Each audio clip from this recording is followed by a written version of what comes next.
Et bonjour. Voyons ici pourquoi la communication en jumeaux est si peu commune, si différente même de ce que l'on a l'habitude d'avoir comme communication en couple, en duo, si étrange et si délicieuse à la fois, je dirais.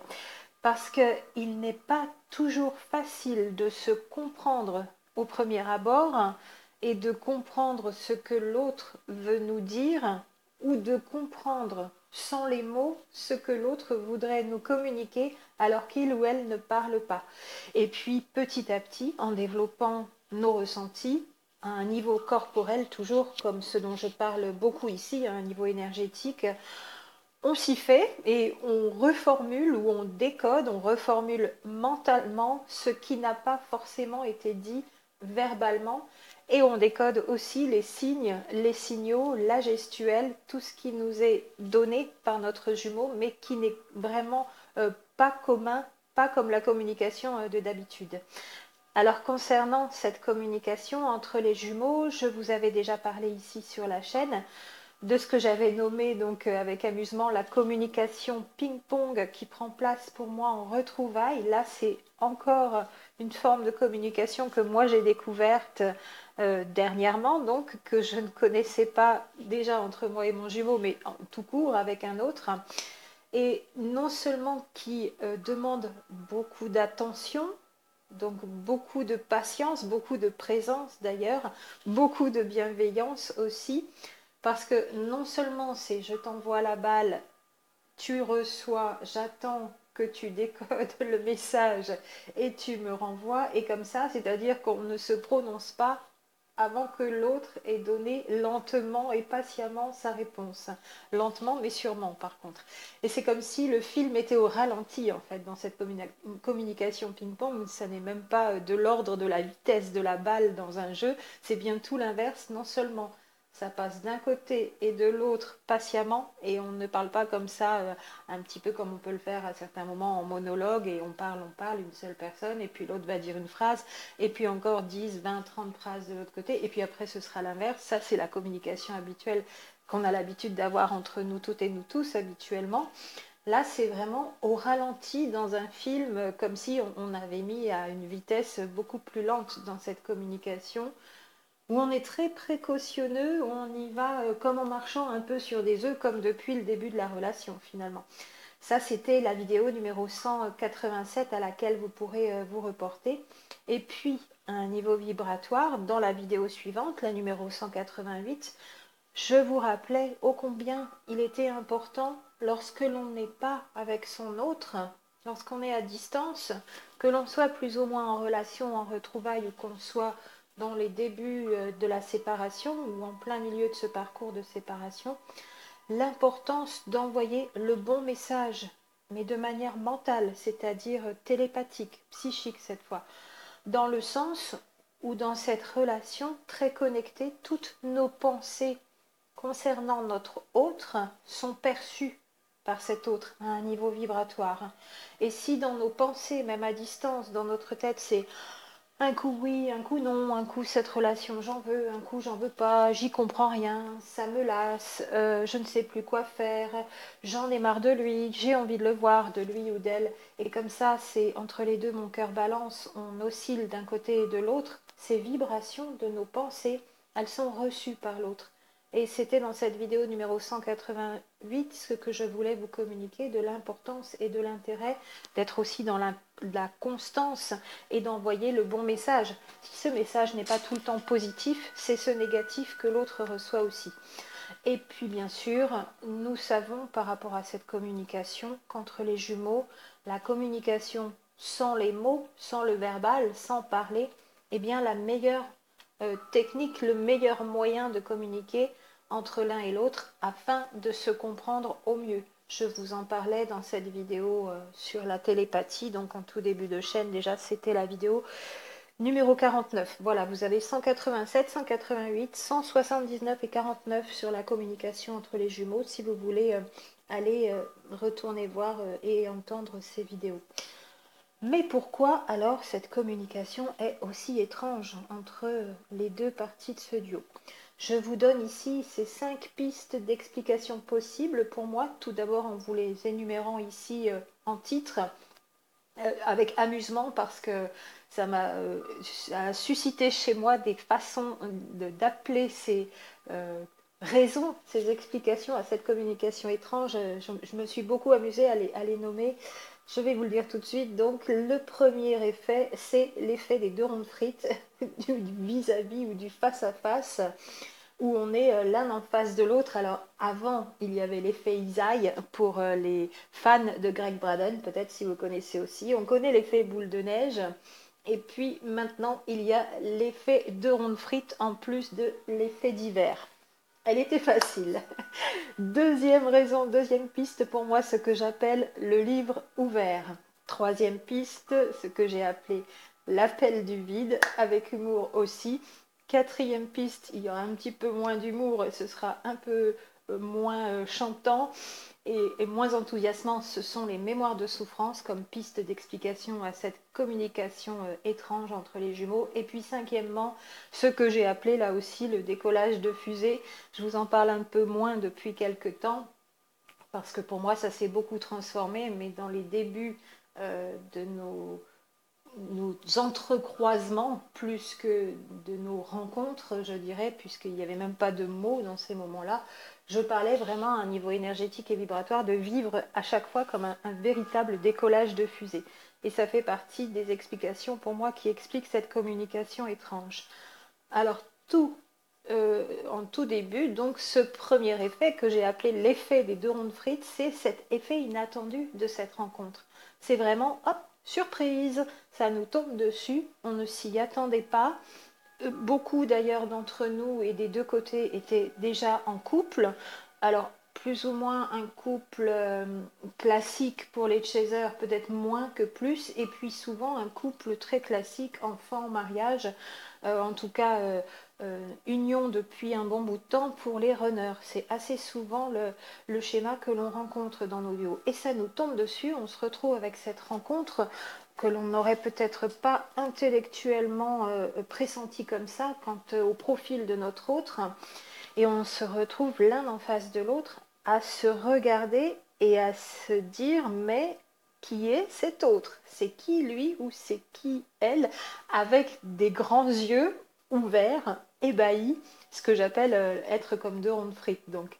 Et on est surpris, interloqué, ne sachant même pas comment on peut réagir par rapport à ça, vraiment pris au dépourvu dans des ressentis autant aussi inconnus que surprenants, avec une personne que l'on n'aurait peut-être pas choisie, entre guillemets, pas qu'elle ne soit pas plaisante, mais toujours pareil, dans nos critères intellectuels, c'est pas comme ça qu'on aurait décrit une rencontre avec quelqu'un, pour des raisons diverses et variées, pas forcément bonnes, vu qu'elles étaient intellectuelles d'ailleurs, et pourtant il y a cette immense attraction, cet afflux d'énergie, cet amour et cette bienveillance qui nous tombe dessus, à presque pouvoir penser d'ailleurs que les cupidons existent et qu'on s'est pris chacun la même flèche avec le même élixir de haute énergie, d'émotion suprême, donc d'amour.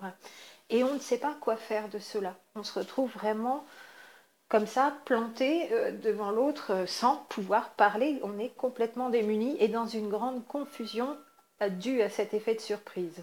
Pour cette première piste d'explication à cette communication qui là est elle aussi prise au dépourvu. Deuxièmement, cette autre raison que je vois aussi à cette communication confuse, c'est que nous lisons l'un dans l'autre comme dans un livre ouvert. Le livre ouvert au niveau de l'âme est hors des apparences, parce que d'habitude, justement, dans ces fameuses apparences, nous nous comportons avec des mécanismes conditionnés, de manière réflexe, de manière contrôlée d'ailleurs, de manière... on pense, on prémédite la façon dont on va se comporter, souvent avec un autre, une autre personne ou un groupe, donc à l'extérieur, en société, et on peut en avoir même parfois un comportement plus ou moins selon les situations, mais parce qu'on a quand même appris à être en société avec le groupe, sauf si on est vraiment complètement reclus dans son coin et peut-être avec des gros problèmes d'associabilité, pas que ce soit vu de manière négative ici, mais qu'il y a eu tellement de difficulté à vivre dans cette société étrange qu'on est complètement reclus dans un coin et là on ne sort plus du tout. Ce serait encore un cas à part, hein, qui peut se retrouver souvent quand même, mais quand on est à l'extérieur, pour celles et ceux qui y sont, on peut souvent être dans un comportement donc un peu ou beaucoup surfait ou superficiel et contrôlé. Et dans la rencontre avec l'autre, ce genre de comportement habituel conditionné qu'on adopte sans même plus s'en apercevoir, ça peut créer une distorsion entre ce qui est affiché dans ce comportement superficiel, maîtrisé, contrôlé, affiché en surface, et ce qui est lu au plus profond de l'âme par l'autre. Et c'est pareil des deux côtés, nous lisons l'un dans l'autre comme dans un livre ouvert au plus profond de ce qu'il y a dans cette âme. Et ça crée aussi un petit inconfort, entre guillemets, plein de guillemets, le petit, parce que ça peut être très inconfortable.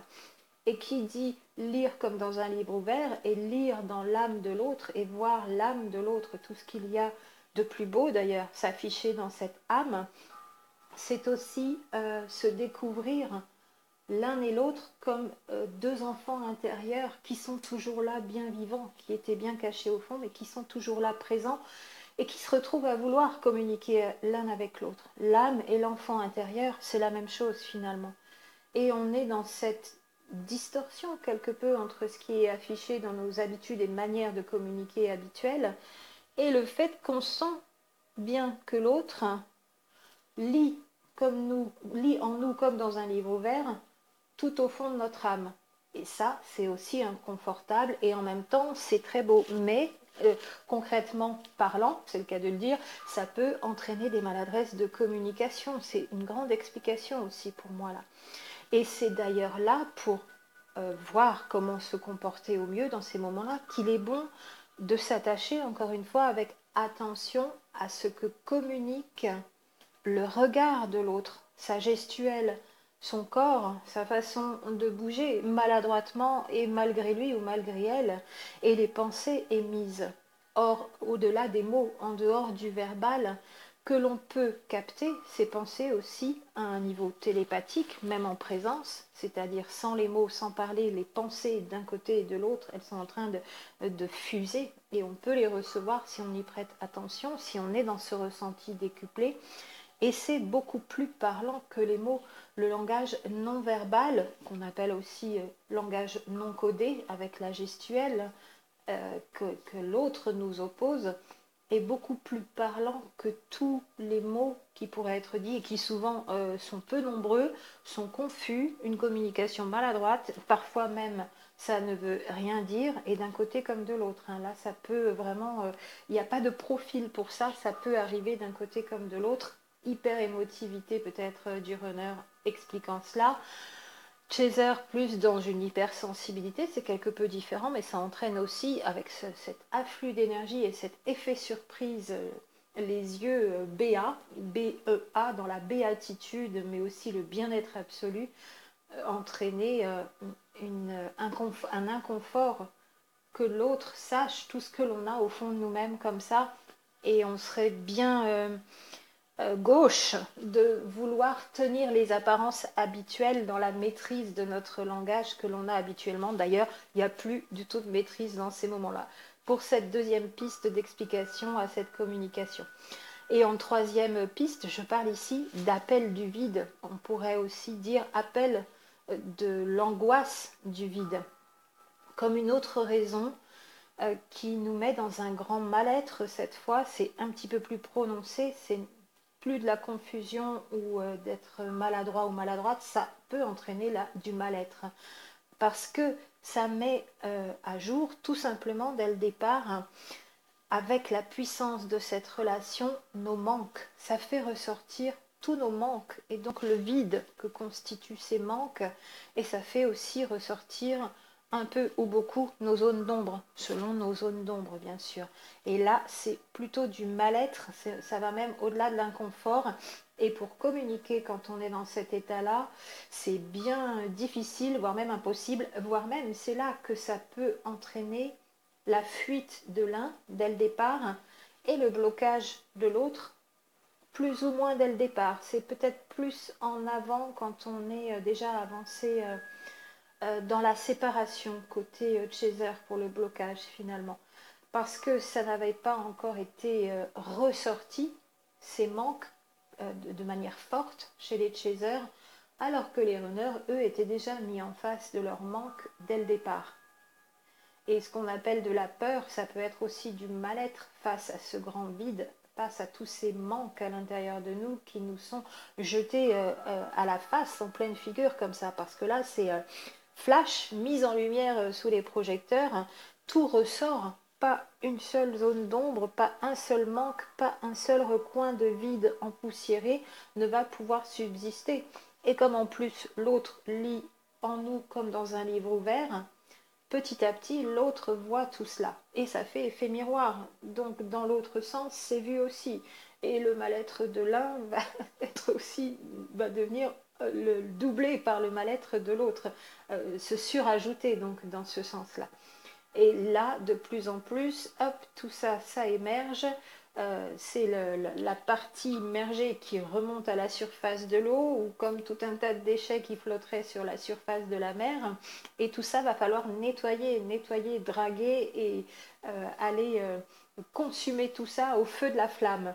Et ça, c'est pas confortable du tout. Ça coupe la communication, même parce qu'on a plutôt envie de se sauver ou on a plutôt envie de rester muet. Et de toute façon, c'est un mal-être qu'on a besoin de prendre en charge parce que l'autre n'a pas à le faire pour nous, ne le fera pas, à s'occuper de lui ou d'elle.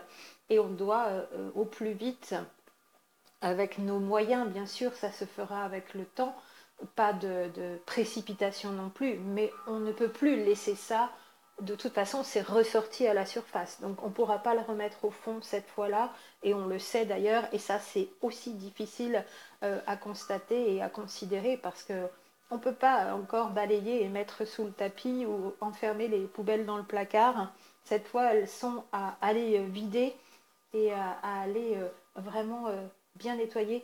Tout doit devenir net, propre, nickel, lumineux et combler les vides par nous-mêmes dans ce fameux processus de complétude dont on parle si souvent. Pas confortable pour la communication.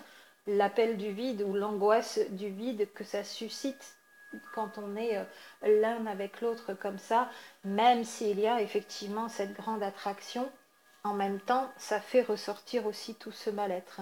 Et puis, quatrième piste dans la continuité, ça nous montre également, ce sera vraiment une suite de la troisième piste, toutes nos mémoires de souffrance, dans le même ordre d'idées, dans le même registre, nos mémoires de souffrance du passé qui sont encore là, nos blessures, parmi les 5 blessures les plus connues, mais il y en a encore d'autres, nos événements de vie douloureux et tout ce qu'il y a encore à guérir.